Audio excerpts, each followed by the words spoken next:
Hallelujah. ಆತ್ಮಕ್ಕೆ ಬಿಡುಗಡೆ ಆಗ್ಬೇಕಾದ್ರೆ ಇದೇ ಗಲಾತ್ಯ 5:13 ವಚನ ಏನ್ ಹೇಳ್ತು ನೋಡ್ರಿ. ಇದೇ ಗಲಾತ್ಯನ್ ಚಾಪ್ಟರ್ 5ನೇ ಅಧ್ಯಾಯ 13ನೇ ವಾಕ್ಯ ಒಂದ್ಸತಿ ಓದ್ರಿ. ಸಹೋದರರೇ, ನೀವು ಸ್ವತಂತ್ರವಾಗಿರಬೇಕೆಂದು ದೇವ್ರು ನಿಮಗೆ ಯಾಕೆ ಕರೆದಾರ? ದೇವ್ರ ನಿಮ್ಮನ್ನ ಯಾಕೆ ಕರೆದ ಕರ್ತನೆ ಪ್ರಿಯರೇ? ಹಲ್ಲೆಲೂಯಾ.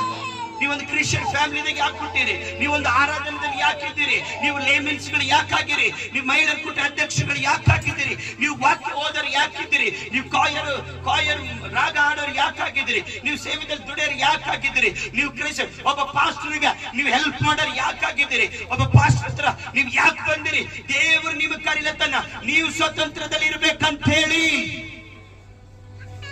ಮಗ ಏನೋ ಪ್ರಾರ್ಥನೆ ಮಾಡ್ತಾನ, ಮಗಳೇನೋ ಪ್ರಾರ್ಥನೆ ಮಾಡ್ತಾಳ, ಹೆಂಡತಿ ಏನೋ ಪ್ರಾರ್ಥನೆ ಮಾಡ್ತಾಳ, ಗಂಡ ಎಲ್ಲೆಲ್ಲೋ ಹೋಗಿ ಬರ್ತಾನ. ಅಲ್ಲಿ ಆಶೀರ್ವಾದ ಬರದು, ಅಲ್ಲಿ ರಕ್ಷಣೆ ಬರದು, ಅಲ್ಲಿ ದೇವರ ಕೃಪೆ ಬರದು. Hallelujah, hallelujah.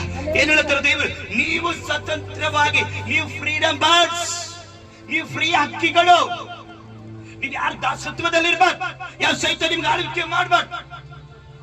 ಅದಕ್ಕೋಸ್ಕರ ದೇವರು ನಿಮಗೆ ಕರೆದಾನೆ. ಆದರೆ ನಿಮಗಿರ್ತಕ್ಕಂಥ ಆ ಸ್ವಾತಂತ್ರ್ಯವನ್ನ ಯಾರಿಗೆ ಕೊಟ್ಟು ಹಾಕ್ಲತ್ತೀರಿ ನೀವು? ಯಾರಿಗೆ? ಶರೀರಾಧೀನ ಸ್ವಭಾವ. ಯಾವ್ದಕ್ಕ? ಎದಕ್ಕೆ ಕೊಟ್ಟೆಕ್ಲತ್ತೀವಿ? ನಮ್ ಫ್ರೀಡಮ್, ನಮ್ ಸ್ವಾತಂತ್ರ್ಯ ಎದಕ್ಕೆ ಕೊಟ್ಟೆಕ್ಲತ್ತಿದ್ದೆವು? ಶರೀರ. ಹಲ್ಲೆಲೂಯಾ.